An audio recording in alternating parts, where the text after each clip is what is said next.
I introed the series. I was gonna wait till like in Champ Select or something when it was more, you know, relevant. No, it's okay. It's okay, Vinny. Synergy is ruined. It's a disaster. We'll bring it back. We'll bring it going down in flames. There's a reason it's the Doug duo, not the Doug trio. You haven't shaved your head. Yes, because he's not bald. Yeah, that's why. I'll invest in it. I promise. All right. Well, what I'm really interested to see now is EDG on blue side.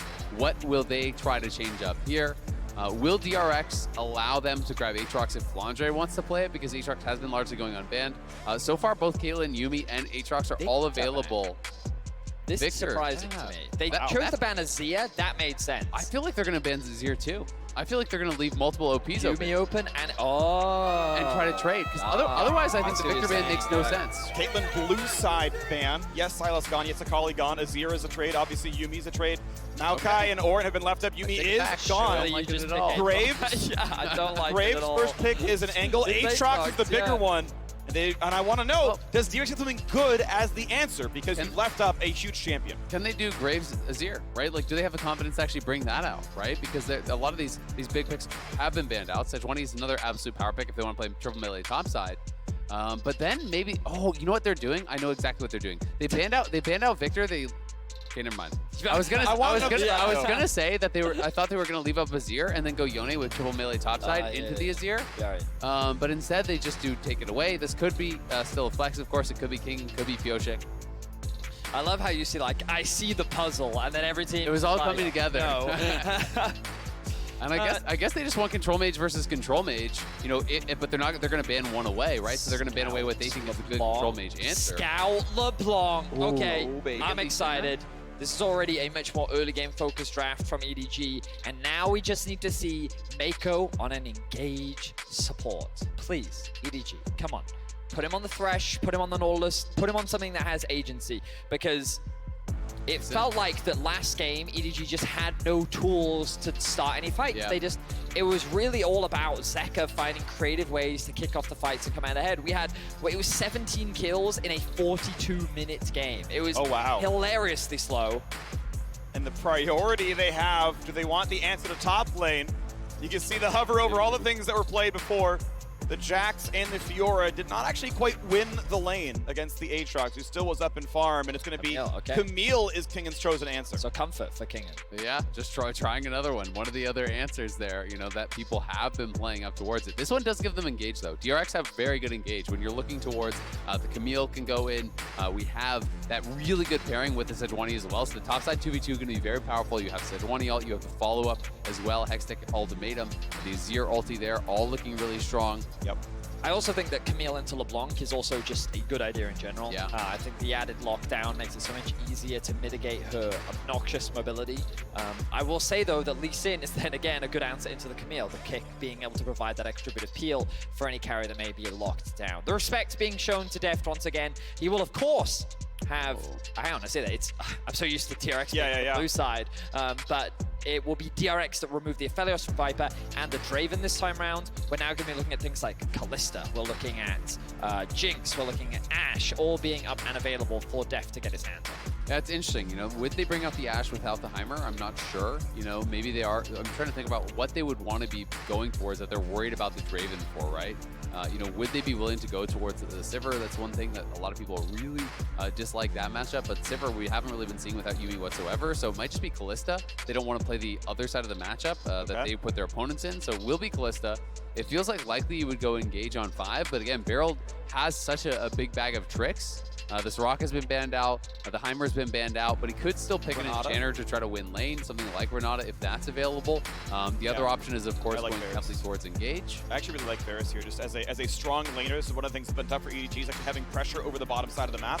Yeah, the Sivir scaled in game 1, but was under turret the entire time. Varus actually is a solid laner. Someone like Kai'Sa gets run over. I think Sivir gets run over by Kalista as well, so can actually fight back. Yeah. You can go Tom Kent if you're like, I really care about the Sejuani lockdown, the Camille lockdown, I ult him out of it. There's obviously other Enchanter options as well. Like Lulu Varus is playable. He could take the Renata away from Kalista as well. This allows you to play the 2-on-2. You've both got good attack range. You can actually push someone out. It just means that it can be scary if you get dove upon. I feel like the Renata made the most sense for me in terms of an isolated bot lane 2 versus 2. I do have a problem with the fact that once again, EDG's ability to start fights is very limited. They have a couple more options with things like the Varus ultimate, the Renata ultimate, but their actual hard engage start fights is very limited. It's real support, baby.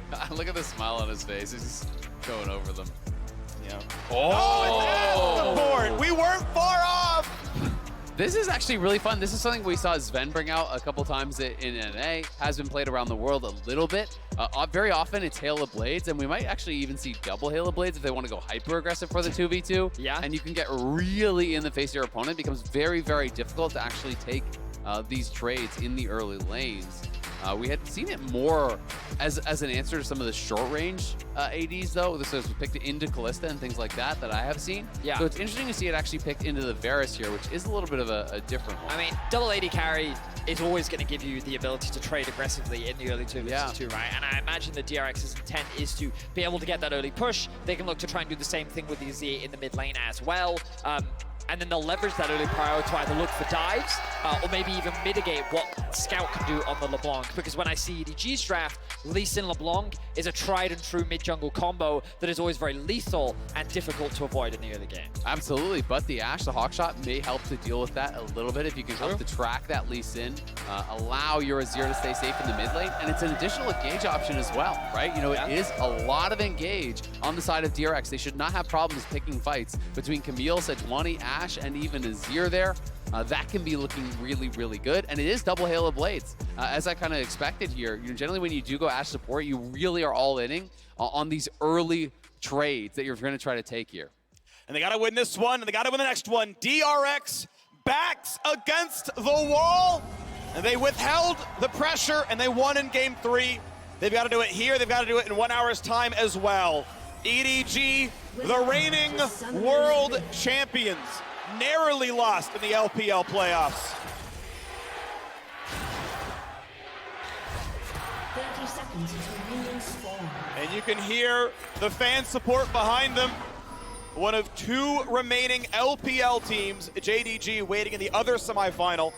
EDG hoping to step up to Gen G next weekend, seeing if they can keep that trophy in their own trophy case. Oh, this is cute. I've never actually seen this with Kalista. So he held onto the black spear until they went into lane. Feral dropped his ward, started his recall, and then he actually channeled the spear on him while he was going back to base. He was able to continue the recall and then had the little death animation once he landed in the base, in the well. That is min-maxing to the extreme. It is, but if you're going to rush down bot for that lane ward, you can't actually channel the black spear then go down. You'll be way too late. So that's a clever little optimization there from Deft and Barrel. I love stuff like that. Very good spot there, Azael. Now you will see this early vision investment, wary of an early invade. It's going to be sweeped out by Scout, but also that deep ward on the on the red buff rather, coming out from EDG to identify where Pyosik has started. They see him not starting off on the red buff, which means that he's likely going to be on his blue, pathing up towards the top side of the map. We'll see what JJ does with this information. Again, we talked about this mid-jungle. I love seeing Lee Sin's play through their LeBlanc lane because LeBlanc has so much powerful setup.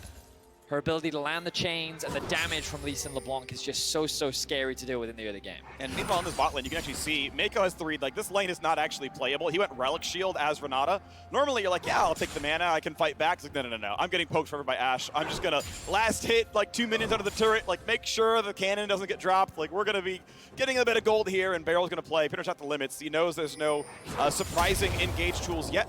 JJ gets level 3 as he finishes out his left side of the map and goes for an invade path. I believe not spotted by the trinket. You see it hugs the left-hand wall. Trinket wards will not see over that one. So he is behind. And Zach doesn't know. He needs to land the chains. Can he do so? Pyosik's around. Yeah, there's the hop to a teammate. Sidesteps the slow, and Scout will stay alive. Man, great read from Pyosik, just walking through mid. And he's not going to actually lose any time there because he walks through mid, and then if there's not any gank happening, you just queue over into the Raptor pit, no problem. So smart coverage, and they're getting a bit aggressive here. Will be a nice spear trade. Chain lands. Q lands. Is enough to kill Zeka. He's for a bit of damage, but otherwise still going to live. A flash still forced, though. I love seeing this level of investment in the mid lane. We already talked so much about Lee Sin LeBlanc, and I feel like this is what you have to do.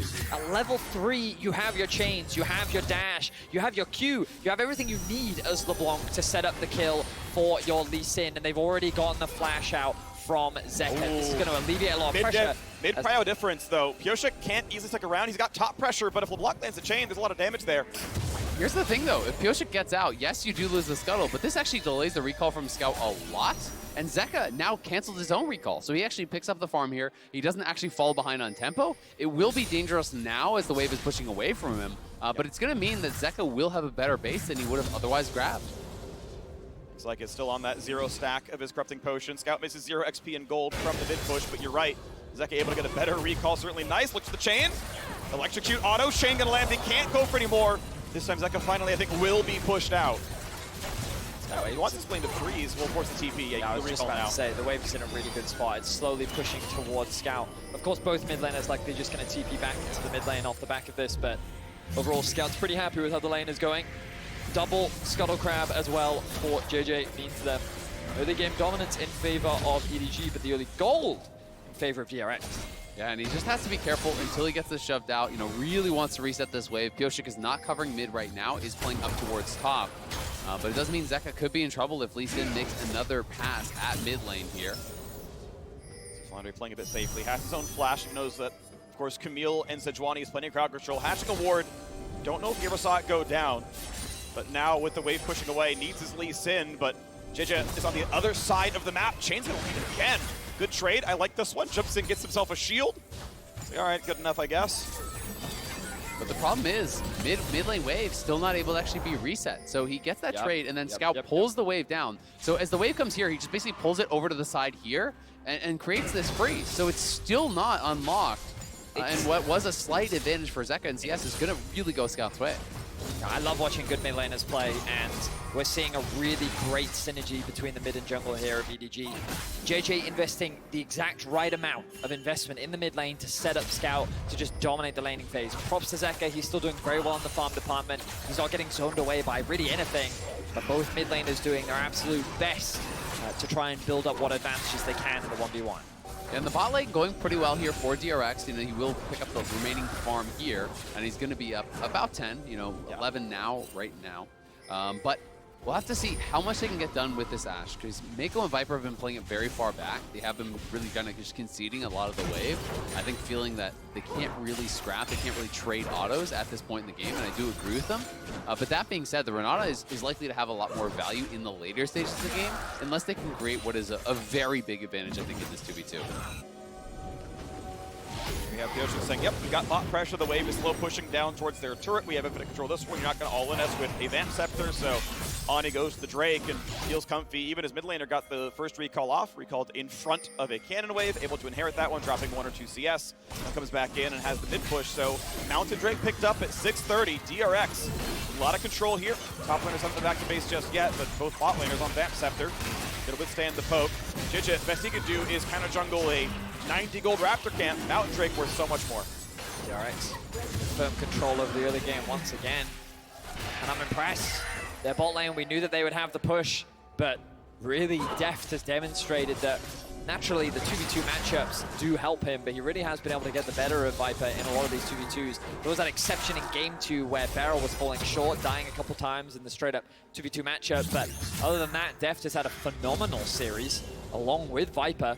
And we get to see some masterclass AD carries going toe-to-toe at the highest level. And I think when you talk about the ADs, when you're talking about lane, you also have to give credit to the supports, right? And I think a lot of the laning advantages from DRX have come through these creative picks that Beryl has been going for, right? The Heimer in game 1 especially was massive. The Ashe in this one really making a big difference as well. So a lot of the creativity here out of DRX that I think is giving them those edges in the 2v2. And then it's EDG who has been often on the back foot, trying to pull it back in the 5v5 later on. The lost cannon minion, everyone in the chat spamming -1 right now.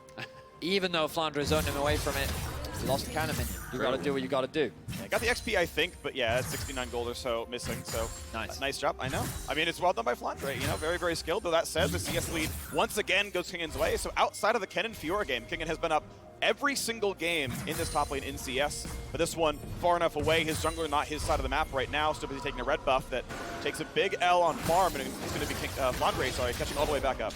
Yeah, he will be able to catch up, but the wave will actually group and push towards him, so Kingan can take that base timing. They're both going to TP EDG back towards top. First base from both of them. So we'll get a lot more dangerous. Scout could be in some trouble now. One more auto will be the stun, but Scout's W back up. Actually has to burn R for it. Save the cooldown. Flash away. It's going to be Barrel flashing out himself. Early burn on some cooldowns right now.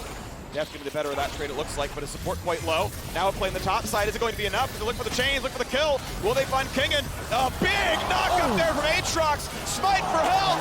First blood comes through to Kingen. Smite comes across the rest of it. Pioshik will drop though as well. Scout able to claim the actual eye himself. Zeka getting dropped. Doesn't have any cooldowns left. Wander needs his Q back up, and he doesn't have it. Zeka gonna get away.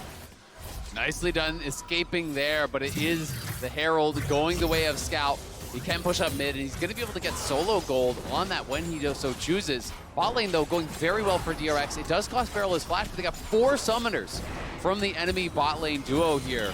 Just utilizing that faster level 6. Def hits 6, and they immediately go for the play there. Barrel now has his ulti, and there's no cleanse on Viper. So if they can call down Pioshik, there's a good opportunity for a gank, and that's why JJ is here and just... Has to hit Ashe, has no flash, has no cleanse, but Kalista no ult either.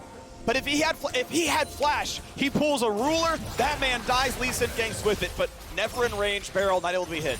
Very close play there, but the respect from the DRX bot lane remains firm. They will not concede any kills over to EDG in this early game. The gold now dead even. Incredible stuff from both these teams. I think DRX continue to defy expectations on paper coming into this series. You would expect EDG to be the clear favorites, and we're gonna have a look back into this fight, mainly as to why. Look at the initial play setup here. JJ interrupts the stun. It looks like so much damage, but immediately the rest of DRX turn their attention onto JJ and get that kill. Pioshik, though, gets forced very low on the back end of the fight, allowing Flandre to pick up that initial kill. And I'm wondering where the third Q comes in from. We don't have time. Scout lands the root. Yep, that's going to be forcing the cleanse out. Verisol lands. There is no way out for Ashe. You got to believe this one's going to be killed. Stuck against the wall. Pioshik can see it happen, but can't make the play. Scout comes in and secures the kill. Yeah, they bring the extra man down. So despite the fact that Pioshik was in the area, nothing he can do about it here, as Scout is around as well. Scout's even going to pick up a plate. He does have the empowered recall with the Herald. They will get one plate back in mid lane from Zeka. But we'll see if they can get anything more off of that. Looks like they weren't even able to secure that bot lane fight, so a little unfortunate there for EDG. You'd imagine that they wanted to convert that into something like a Herald, maybe even secure that tower. But it's good to see EDG getting out on the map with this mid-jungle duo. It's really what you need to be doing with the LeBlanc and the Lee Sin. But Zeka doing the right thing of just pushing in mid and trading what he can. It looks like the tempo was too important for that one. Health bar's a bit low. They need to get back into the base because the drag comes up in 40 seconds. Sidestep. Just barely on the arrow. 2 ults missing. Scout saves everything. Well done by him. Smooth, very smooth there from Scout. You could feel the cold wind nipping at him, but he was able to sidestep it beautifully. Now the dragon spawns in 20 seconds. EDG do have control over the mid wave, but it's DRX to have access to the river. Good awareness from JJ there, and now EDG have made their way into the river, and Scout will use the Herald to generate this pressure in the mid lane, making it harder for DRX to come and contest. Yep, and because it was on the mid laner, it's 320 gold right there to Scout. He also picked up the 200 for the kill, plus 100 local gold, so that's 600 gold he basically got just straight up from the Herald. Nice stuff, but now Scout has to play for his own mid lane as it was so grouped up against the turret. He's got to get in there for that one. I want to see if Aatrox can join. He's got the Eclipse. He's got the first mythic of the game. That is a big power spike. Without TP, he would have to walk, and you can see he is going towards the top side of the map. So ahead or not, it doesn't matter. It's about the 4v4 on the bottom side. Chain will land, but Scout not getting the better of these trades right now. Well played. Zeka hits him back pretty well. Distortion not going to land. The ulti on cooldown, and you can't get much more than that. Yeah, there is no ultimate available for Pioshik, but Barrels is now back. Really slick. Zeka gets out in time to shuffle backwards. Had his own ulti, there's an overdrive. Ultimately not killed, but now another recall forced by the Scout. And now, DRX could potentially just start this up because there is no TP on Scout, right? And they have the HP advantage here, so they should just start this up. They have the Kalista. This should be their dragon, so it should be a second one going the way of DRX. It is a 1k gold lead for EDG, but more than evened out by these 2 dragons going the way of DRX, and they are still the team that has all the engage options here. Nicely picked up. Dragon on the board. The top scoreboard favors DRX. The bottom scoreboard is different. The nameplates are different, but as far as things earned in the early game, better for the red side right now. You want to see if Flandre can get himself the next plate. Not quite, though. A little bit of poke, though. It's also worth noting that it's going to be Mandate Ashe, so he's not going for the lethality style build. Oh, nice try on the delay there from Kinga, but the timing was great from Flandre on the Q3. But the poke is definitely going to be annoying here. You go for the Mandate Ash. You have the Ludens on the Azir that's going to be built towards. And that combo there, volley into the Q from the Azir, is going to be really difficult to deal with for some of these champions over on the EDG side. They're getting lower and lower, but the plate's going to drop in about 30 seconds. It seems like the LeBlanc can't get too much more done. Is first to Ludens. He mentioned the gold getting funneled out of him, but the problem is that all lined up after the Dragon went down. Didn't have Ludens for the mid play, didn't have Ludens for the attempt on Zeka's life. Drake was playing off the lane pressure. Arrow! Oh, it still hits him! He distortions the wrong way, still gets tagged. JJ lands himself a Sonic Wave. Resonating Strike will not follow. If JJ wasn't there, I think they maybe go in for it, but with the Lee Sin around, if you fly into the tower there, you're going down. I'm telling you right now, everyone in this arena would have panicked, including me. I would have been hit by the arrow at least like 3 seconds ago. What crazy reactions there from Scout. We continue to see him dodge these arrows. We saw it in game 1. We're seeing it again here in game 4. The man showing the utmost respect and continues to prove why he is one of the best mid laners in the world. Scout on this LeBlanc, a lot of responsibility will fall on his shoulders to be that big poke threat later on into the game, find those picks onto Deft in particular. We'll see if he's able to do it, as EDG slowly but surely continue to build up a small lead. A number of plates went into Scout's back pocket. Does have the Ludens alongside Zeka, just picking that up for himself now. Looks like that EDG making their way towards the top side of the map. I don't think they can get anything onto Kingen though. They're just going to convert this into a Herald. Maybe they can use this to break down the mid tower. Really important Herald, because sieging against an Azir, very difficult to do. That feels comfy, right? Ult, flash, cleanse, all available. Just lane mates can be safe on top of that one. 6,000 health on the Rift Herald, and here comes the pending team fight. Down to 4K. Yoshik wants at the front line. The eye gonna be hit again, and it's gonna be a smite. It's gonna be ulti out of JJ, and it just deletes the poor Lee Sin. Renata can't help now, but the re-engage looks good. Kingen quite low. No kill just yet. Second flies in, but everyone flashes back away. Re-engage. Ash finds the knockup. Smite claims the Herald, and Zeka's killed off Mako. Chasing in for Flandre. Next attack would kill, and they'll knock him down. DRX taking the lead here in game 4. What a fight from DRX, 3 for 0, and the Herald goes their way. The reaction times on both sides were incredible as Zeka swoops in. EDG flashed immediately, multiple ways to get out of there, but it's escorting them into Kingen, into Pioshik, into Death. We're creating the space. They get the initial first kill, and then watch the Azir as he swoops in here towards Mako and Viper, but the reaction times are there. I thought we were going to see another Showmaker play right there. I thought it was going to be a one-sided affair, but the response from EDG is incredible. Mako, though, after losing his flash, finds himself in a very awkward position, as it felt like the DRX just had so much more space in the fight. Yeah.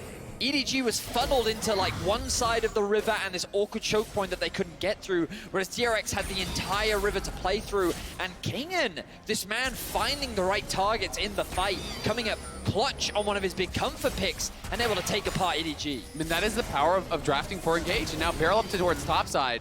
They're going to see if they can get an arrow here. He's trying to play in fog, seeing if he can find an angle on towards Scout. They would want him to use his ulti first, but JJ now. Information gained. Q's guesses incorrectly of where Ash might be. I think might have actually seen the hawk shot over his head. Doesn't get it quite right. Wonder if he was actually aiming for the Krugs there. Yeah, looked like it. EDG find themselves on the back foot once again. DRX have this tendency of finding these early game leads against EDG. They're not significant. Often they're only a couple hundred gold, maybe even 1,000 gold. And it's EDG finding ways to come back. But when we talk about team fights, you've been talking about it so much, Azael. It feels like DRX are the team that have so many good engages. Arrow sidestepped once again. But it doesn't matter. DRX have control over the mid wave. They have the Herald to create even more pressure, and this should give them access into the bot river, but they're actually moving away from it. They are hesitant of what Scout can throw out. They will get good damage down on the mid tier 1. Yeah, they're going to be able to get that.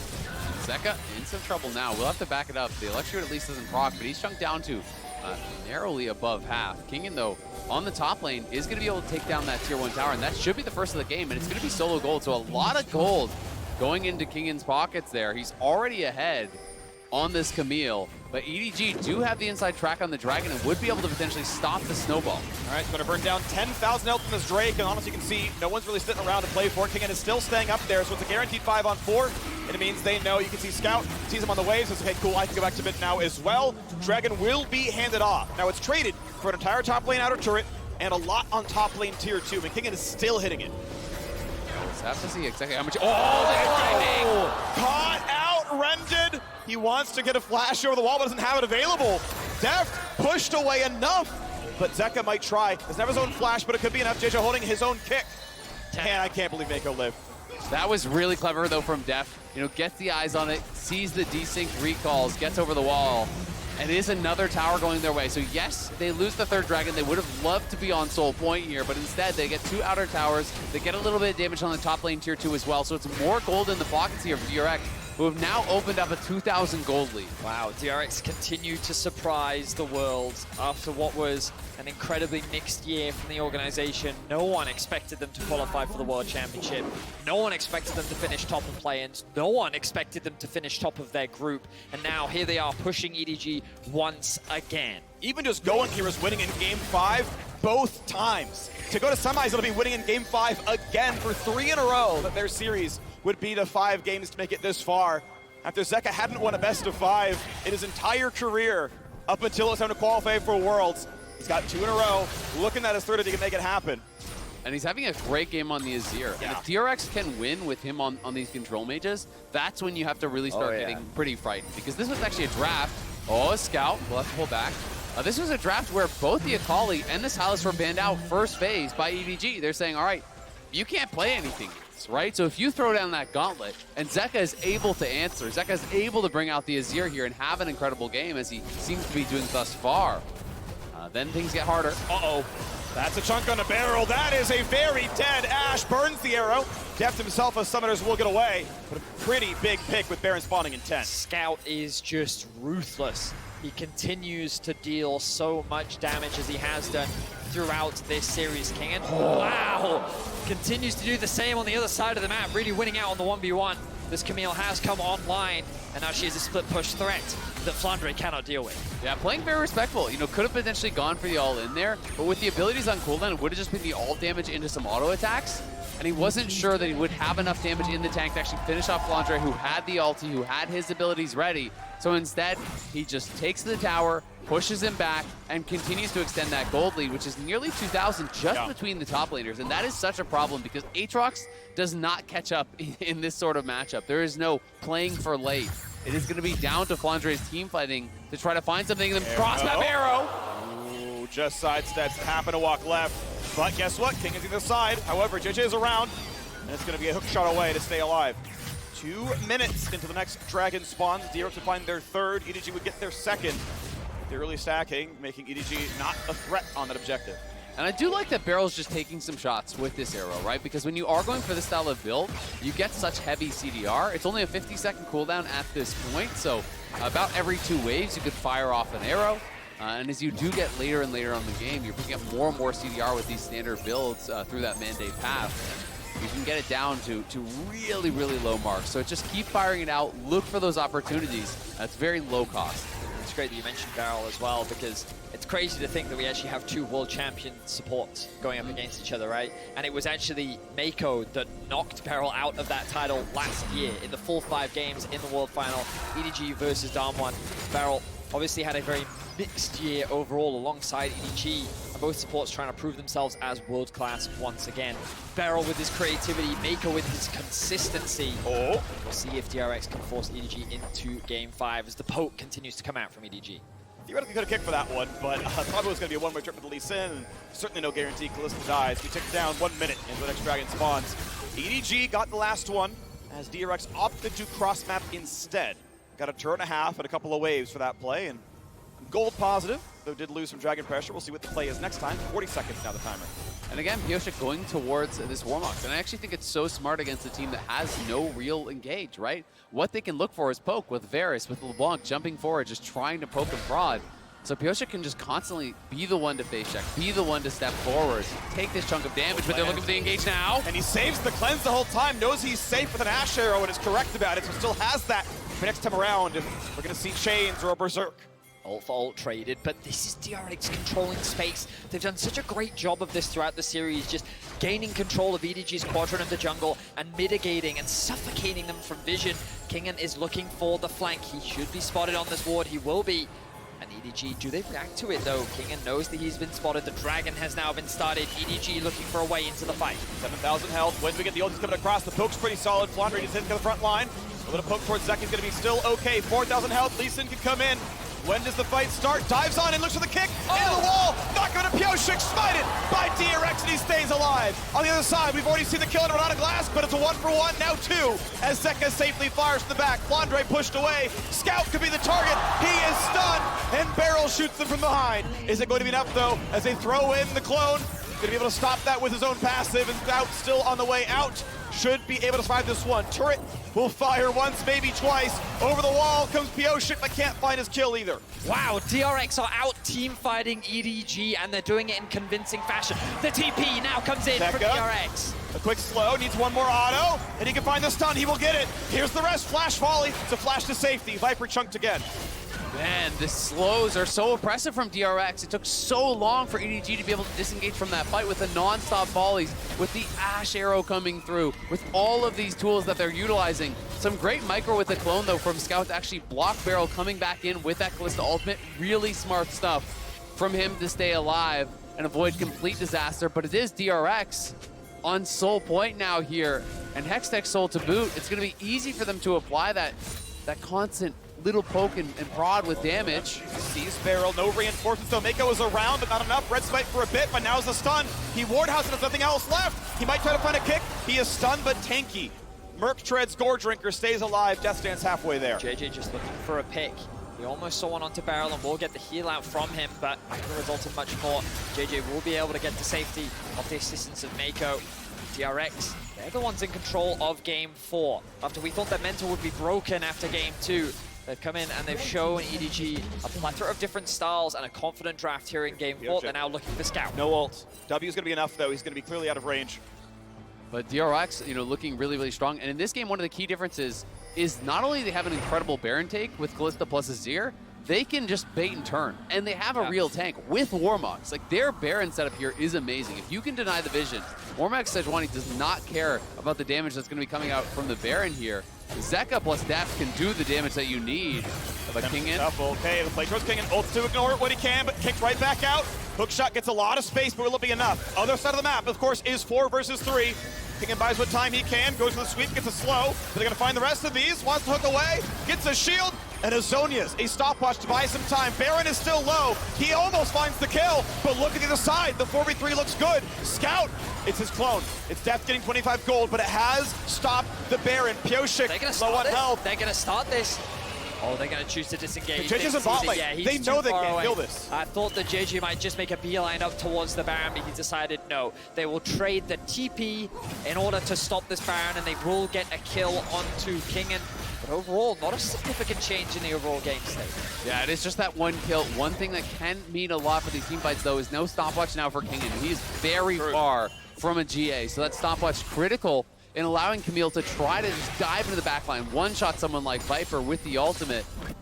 Now going to be a one-way trip if he does look for it. JJ will be spotted, but should be fine. As you can see, Zeka not going to continue to chase. So it's just back towards the dragon stacking here, I think, for DRX. They've got to continue to set up vision in this area and look to get ready for that. It's going to be about a minute and a half, so complete as many items as possible. You can see most of the carries here have their 2 cores now. Difficulty is on the EDG side. Tell me a champion who is known for team fighting on the EDG side. Lee Sin, if you really skill gap. Aatrox. Aatrox in exactly 2 times ever. Like, they're okay at it, but you look at, like, here's Azir and the Camille sitting at the dive. It's Sejuani to frontline, and it's like, wow, it is so much easier to play DRX's side of the dragon stacking. I agree. It's very, very difficult, So EDG is going to have to get some vision control here around this dragon to make sure that their opponents are coming into them. Because if you can be playing from Fog, all of a sudden the LeBlanc, the Lee Sin, champions like this become way more threatening. Sure. And also, Free, do you know why EDG are the reigning world champions? Why? Because they are very good at team fighting. And while on paper, their comp doesn't look the strongest, I'm always impressed with what these individuals are capable of. And it's one of those things where often you have to take the nameplates off, but with EDG, you have to keep them on because these are some of the most talented players in the world. And we'll see if they can get the better of DRX, because right now they're in firm control. They have a 2k gold lead, they're looking to push in mid. Zeka will throw up the tower. Scout wants to find some poke. Of course, Deft has his own bit of lifesteal, though that wave's going to get cut by the Azir turret, so doesn't have access to it right now. Scout still wants to find his own bit of poke. 15 seconds to Drake. It would be Soul for DRX. EDG, it's a consolation prize. It's slowing the game down for 5 more minutes. trying to find their way back in, though, but Zeka's Azir, still a heavy team fighter. And it gets awkward because now King can just go towards the tier 2 mid. EDG have got to decide. Do you just straight up go for the dragon? They will. They're going to leech it on spawn here, but here comes the arrow. Just sidestepped. Mako could have been dead. Scout. Out flash. Team fight coming soon. Pyosik could walk forward. It would be Dragon Soul if he claims it. Gonna jump in. 2k health. Trying to find the fight. Picked up at 11 HP by Jeje. In the backside is Azir rooted out of place and stuck away. They're all running. Does Scout find his kill? He dives in and he shuts down the mid laner. Scout will find the pick, and they're looking for more. Deft is on a sliver of HP. A lot of damage to the backside, more and more poke coming across Flandre, nearly dead, just a death's dance, running him down. Over the wall they go, Jeje barely stays alive. Scout needs his ulti back in 10 seconds. WRQ would kill Deft. Flash in, there's the E, but it's not enough just yet. Ludens gets the kill, they get the other one. The bot lane is dead, and it might be time to look for Baron. And EDG prove once again why they are a phenomenal team fighting team.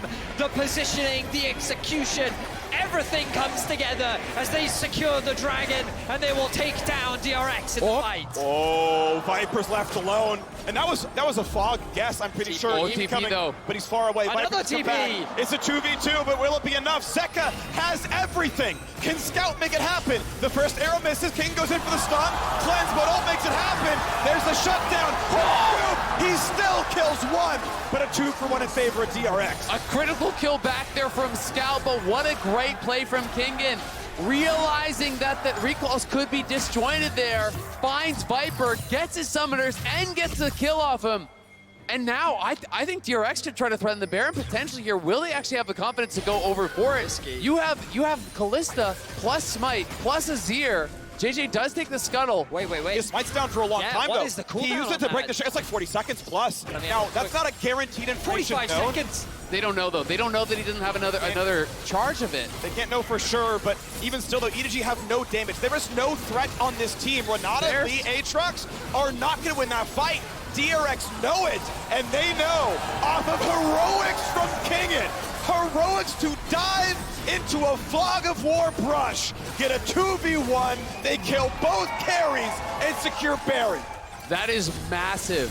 One of the critical things there was the fact that Scout TP'd bot destroying that play, right? So even when he respawns, there's no way he can actually get back and try to contest at that Baron. So DRX make the right call here. They find the window to get the kills. They find the window to take the Baron. Okay, not gonna land. Look at second now, 2, 1, and 5, level 16. Very close to that third item. Let's have a look back at this fight where it starts. Oh, he sidestepped that? Wow. Viper able to get away with his life. Pyosik forced into the pit. Oh my word. Smite to 11. 11 HP there. HP. And then you can see how much damage is being done. DRX, they're playing from behind the dragon wall, which means that their access to the backline of EDG is very limited. This makes it so much easier for EDG to focus down a single target at a time. And DRX, they feel still confident enough to go for this fight, so they end up kind of going back in one at a time, once again making it easy for EDG to pick them apart. Absolutely, but Beryl, bought a lot of space here with the constant volley spam, slowing them down. And then Kingen, finding the window here as they were in that recall. Baron now taking, though, DRX on the push here. Going to be looking to see how much they can take down. They only have the one wave pushing right now, though. They're actually going to lose a tower in bot lane, so not getting much just yet with this Baron power play. They need to get mid lane working in their favor, and you can see Deft is pushing down towards that. They want to play in this top lane quadrant. Nice try, not and gonna try to bounce there.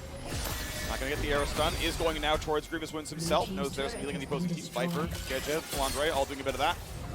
So it is Ashe getting Grievous on the squad. Still going for volley poke around the wing. Looks for the engage. Oh! Gets the stun of the W snapback.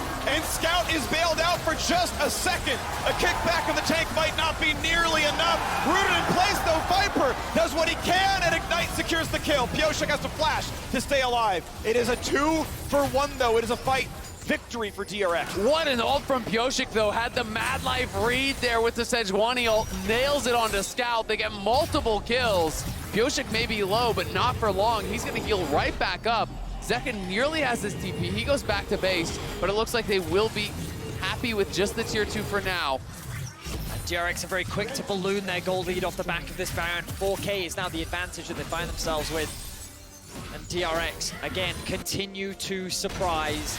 A single play from Kingen was enough to get them this lead. And you can see here the read from Pioshik. Beautifully done. He predicts the return on the W, is able to shut down Scout. And then they do not have enough to get another kill in order to bring him back to life. JJ also falls on the back end.